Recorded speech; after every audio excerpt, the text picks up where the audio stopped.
സുഭാഷിതങ്ങൾ 17-ാം അധ്യായം. കലഹം നിറഞ്ഞ വീട്ടിലെ വിരുന്നിനേക്കാൾ അഭികാമ്യം സ്വസ്ഥതയോടെ കഴിക്കുന്ന ഉണങ്ങിയ അപ്പക്കഷ്ണമാണ്. ബുദ്ധിമാനായ അടിമ ലജ്ജാവഹമായി പ്രവർത്തിക്കുന്ന യജമാനപുത്രൻ്റെ മേൽ ഭരണം നടത്തും. അവൻ പുത്രന്മാർക്കൊപ്പം കുടുംബസ്വത്തിന് അവകാശിയുമാകും. മൂശയിൽ വെള്ളിയും ഉലയിൽ സ്വർണവും ശോധന ചെയ്യപ്പെടുന്നു. ഹൃദയങ്ങളെ പരിശോധിക്കുന്നത് കർത്താവാണ്. ദുഷ്ടൻ ദുർവചസ്സുകൾ ശ്രദ്ധിക്കുന്നു. നുണയൻ അപവാദത്തിന് ചെവി കൊടുക്കുന്നു. ദരിദ്രരെ പരിഹസിക്കുന്നവൻ സ്രഷ്ടാവിനെ നിന്ദിക്കുന്നു. മറ്റുള്ളവരുടെ അത്യാഹിതത്തിൽ സന്തോഷിക്കുന്നവൻ ശിക്ഷിക്കപ്പെടാതിരിക്കുകയില്ല. പേരക്കിടാങ്ങൾ വൃദ്ധർക്ക് കിരീടം. മക്കളുടെ അഭിമാനം പിതാക്കന്മാരത്രേ. ഉത്തമമായ സംസാരം ഭോഷന് ചേരുകയില്ല. കപടഭാഷണം അഭിജാതർക്ക് അത്ര പോലുമില്ല.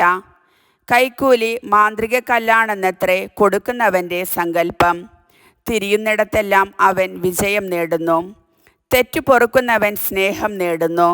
കുറ്റപ്പെടുത്തിക്കൊണ്ടേയിരിക്കുന്നവൻ സ്നേഹിതനെ പിണക്കി അകറ്റുന്നു.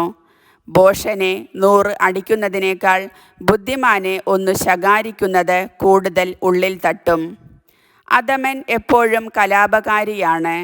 ക്രൂരനായ ഒരു ദൂതൻ അവനെതിരായി അയക്കപ്പെടും. ഭോഷനെ അവൻ്റെ ഭോഷത്വത്തിൽ നേരിടുന്നതിനേക്കാൾ എളുപ്പം കുഞ്ഞുങ്ങൾ അപഹരിക്കപ്പെട്ട ഒരു പെൺകരടിയെ നേരിടുകയാണ്. ഉപകാരത്തിനു പകരം അപകാരം ചെയ്യുന്നവൻ്റെ ഭവനത്തിൽ നിന്ന് തിന്മ വിട്ടകലുകയില്ല. കലഹത്തിൻ്റെ ആരംഭം അണ പൊട്ടുന്നത് പോലെയാണ്. കലഹം തുടങ്ങുന്നതിന് മുൻപ് തന്നെ അത് ഒഴിവാക്കിക്കൊള്ളുക. ദുഷ്ടരുടെ പ്രവർത്തികളെ ന്യായീകരിക്കുന്നവനും നീതിമാന്മാരിൽ കുറ്റം ചുമത്തുന്നവനും ഒന്നുപോലെ കർത്താവിനെ വെറുപ്പിക്കുന്നു. ഭോഷന് ധനമുണ്ടായിട്ടെന്തു പ്രയോജനം? അവന് ജ്ഞാനം വിലയ്ക്കു വാങ്ങാൻ കഴിയുമോ? മിത്രം എപ്പോഴും മിത്രം തന്നെ. ആപത്തിൽ പങ്കുചേരാൻ ജനിച്ചവനാണ് സഹോദരൻ. ബുദ്ധിഹീനൻ അയൽക്കാരന് വാക്കുകൊടുക്കുകയും ജാമ്യം നിൽക്കുകയും ചെയ്യുന്നു. നിയമനിഷേധകൻ കലഹപ്രിയനാണ്. വാതിൽ ഉയർത്തിപ്പണിയുന്നവൻ നാശം ക്ഷണിച്ചു വരുത്തുന്നു. കുടിലമാനസൻ ഐശ്വര്യം പ്രാപിക്കുകയില്ല. വികടഭാഷണം നടത്തുന്നവൻ ആപത്തിൽ പതിക്കുന്നു. വിഡ്ഢിയായ പുത്രൻ പിതാവിൻ്റെ ദുഃഖമാണ്. ഭോഷൻ്റെ പിതാവിന് ഒരിക്കലും സന്തോഷമില്ല. സന്തുഷ്ടഹൃദയം ആരോഗ്യദായകമാണ്. തളർന്ന മനസ്സ് ആരോഗ്യം കെടുത്തുന്നു. നീതിയുടെ വഴി തെറ്റിക്കാൻ ദുഷ്ടൻ രഹസ്യമായി കൈക്കൂലി വാങ്ങുന്നു. ബുദ്ധിമാൻ ജ്ഞാനോന്മുഖനായിരിക്കുന്നു. ഭോഷൻ്റെ ദൃഷ്ടി അങ്ങുമിങ്ങും അലഞ്ഞു തിരിയുന്നു. മൂഢനായ പുത്രൻ പിതാവിന് ദുഃഖവും അമ്മയ്ക്ക് കയ്പുമാണ്.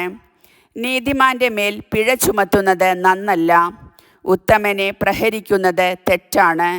വാക്കുകൾ നിയന്ത്രിക്കുന്നവൻ വിജ്ഞനാണ്. പ്രശാന്തമായ മനസ്സുള്ളവൻ ബുദ്ധിമാനത്രേ. മൗനം ഭജിക്കുന്ന മൂഢൻ പോലും ജ്ഞാനിയെന്ന് കരുതപ്പെടുന്നു. അവൻ വായ് പൂട്ടിയിരുന്നാൽ ബുദ്ധിമാനെന്ന് ഗണിക്കപ്പെടുന്നു.